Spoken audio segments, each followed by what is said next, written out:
남편과는 10년 가까이 만났고 결혼한 지 올해 4월 2주년 되었어요. 허니문으로 첫 아이 1월 출산 후 한 번의 잠자리로 100일 전 둘째 아이가 생겨 11월 둘째 출산했어요. 살은 빼보지도 못한 채 바로 둘째까지고 살은 계속 찌고 임신 후 30kg가 쪘습니다. 저희 신랑 살쪄도 괜찮다고 토끼 같은 두 아이 낳아주느라 찐 건데 뭐 어떻냐고 그래도 사랑한다 하더라고요. 저희 신랑은 요식업 실장이에요.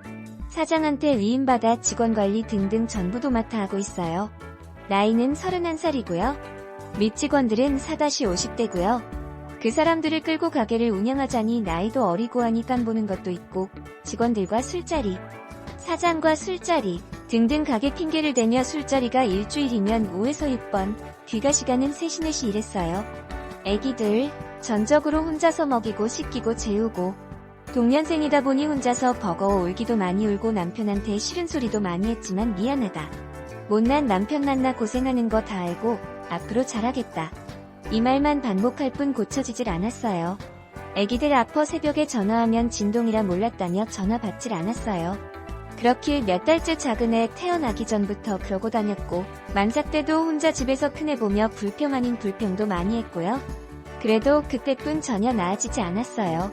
저희 시댁 손주 이뻐하셔서 신랑 술자리 가 있어도 혼자 애들 데리고 시댁 가서 하루 이틀씩 자고 오고 그러기를 몇 달 후 시아버지 4월 중순경 갑작스런 복통으로 응급실 내원하셨어요. 검사 결과 간암말기셨고요. 형님네는 같은 지역이 아니에요. 저 큰애는 어린이집 보내고 매일같이 둘째 데리고 병원 출근하였고 간병 다 했습니다. 병원 사람들 간호사를 갓난쟁이 애기 데리고 병원 오는 거 아니라 했지만 그래도 내가 하루라도 가지 않으면 제 마음이 편치 않아 매일같이 갔습니다. 말기인지라 병원에선 더 이상 치료할 게 없다 하여 퇴원하셨을 때에도 매일같이 시댁 갔습니다. 가서 밥 해드리고 치우고 애기 보고 내 몸이 부서져도 아프신 시아버지 보고 콕 참고 이게 도리라 생각하며 저희 부모님보다 더 지극정성 모셨습니다. 그러던 중 심한 복수와 구토 증상으로 병원 다시 입원하여 계시던 중 6월 초 임종하셨어요. 장례 치르는 동안도 애를 둘 친정에 맡기고 모든 굳은 일 다 했습니다. 내 부모다 생각하면서요. 그래야 제 마음이 편했거든요. 사건은 돌아가시고 10일 후 남편이 술이 떡이 돼서 자는데 눈에 핸드폰이 들어오더라고요. 혹시나 하면서 핸드폰을 보았어요. 카톡 내용에 나 없이도 잘 자자 자기하고 났지. 술에 취해 깜박하고 안 지우고 들어온 겁니다. 다 보았고 보는 순간 심장이 터질 것 같고 큰 소리로 우는데도 더 크게 울고 싶은데 내 목소리는 그에 못 미치고 손발이 덜덜 떨렸습니다. 바로 블랙박스를 빼왔고 확인한 결과 카톡한 날 둘이 차에서 관계를 했습니다. 증거를 더 모아 좀 더 있다 터트리자 했고 남편은 코 골고 자고 있는데 꾹 참느라 애썼어요. 그러다 아침 아기옷 꺼내러 안방불을 켰는데 불을 켰다며 욕을 하는 겁니다. 순간 욱하여 귀싸대기 달리고 두들겨 팬 후 언제부터 만났냐 하니 같은 가게 직원이었고 지금은 그만두고 다른데 다니고 만난 지는 한 달 반이 되었고 잠자리는 4번 정도 했다고 하더라고요. 그날 밤 그년과 와서 무릎 꿇으라 했고 제 앞에 나타난 그녀는 나이 50대는 돼 보이는 엄마뻘 여자였어요.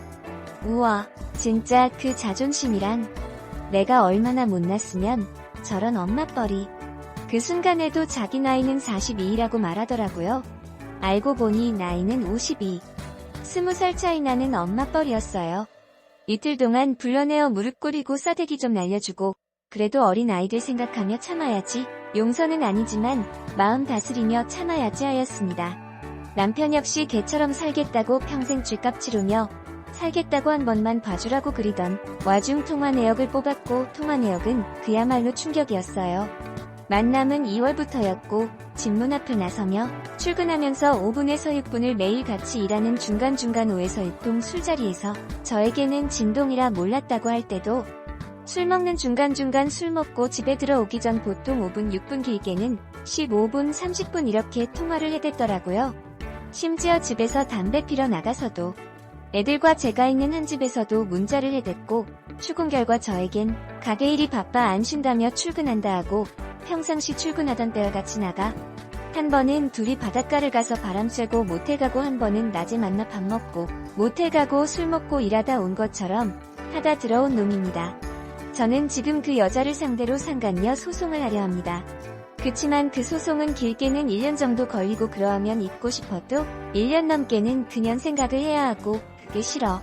그 여자 보고 우리 친정엄마 앞에 와서 빌어라 했더니 자긴 이틀 동안 대가를 다 치를 만큼 치렀답니다.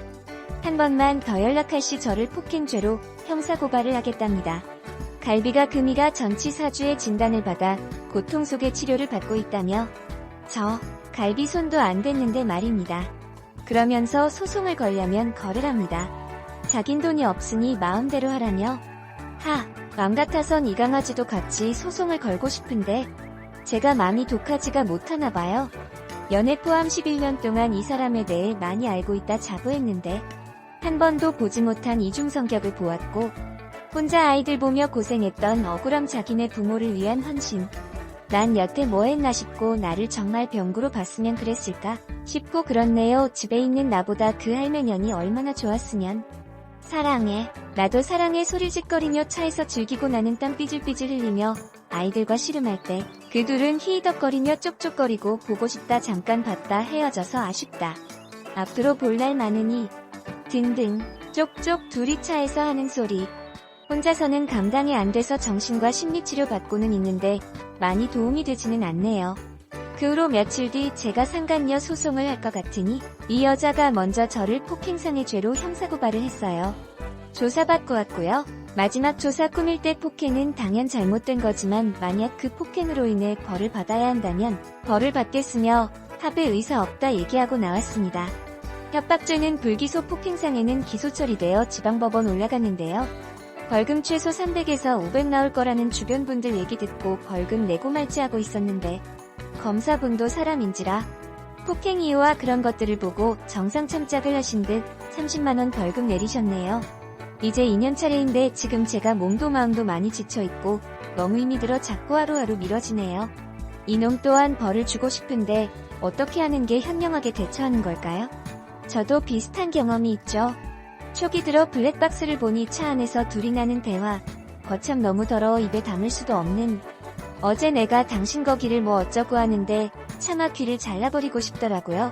증거 잘 보관하시고요. 숙려 기간 중 하지만 정신과 치료받고 그간 작은 수술도 연달아 2번 힘든 일은 한꺼번에 오네요. 남편은 한 달 전부터 별거 중이에요. 이제 조금 기운 차리고 보니 이혼은 안 하고 별거만 하려고요. 누구 좋으라고 이혼해요. 저도 애들 데리고 재혼할 맘 없고 그 쓰레기 같은 놈의 첩으로 평생 살라고 할 거예요. 사과 말도 한마디 없던 당당하게 만날 거라고 하던 그날의 그 쓰레기 표정이 잊혀지지 않네요. 쓰레기는 쓰레기. 부디 비곁을 먹이시길. 그리고 알려주세요. 속이라도 시원하게. 상간년 대처는 잘하신 분이 왜 신랑 대처는 못해요? 증거도 있겠다. 위자료랑 양육비 두둑히 챙겨 이혼해요. 신랑놈 얼굴 볼 때마다 바람핀 생각이 치밀어 올라서 제대로 살기도 힘들 거고 누를 때마다 스트레스 쌓이고 쌓여서 결국 병나요. 주위에 그런 케이스를 봤어요. 스트레스 쌓여서 협심증 걸린 사람. 그런 쓰레기를 애비로 두고 자랄 애들이 안 불쌍하세요? 그런 쓰레기 볼 때마다 꾹꾹 오라가 치밀님은 안 불쌍해요? 현명하게 대처하세요. 증거 있잖아요. 살다 이렇게 답답한 사람 봤나? 남편 혼내주고 싶으면 그 여자 고소하시고 아이들 두고 이혼해보세요.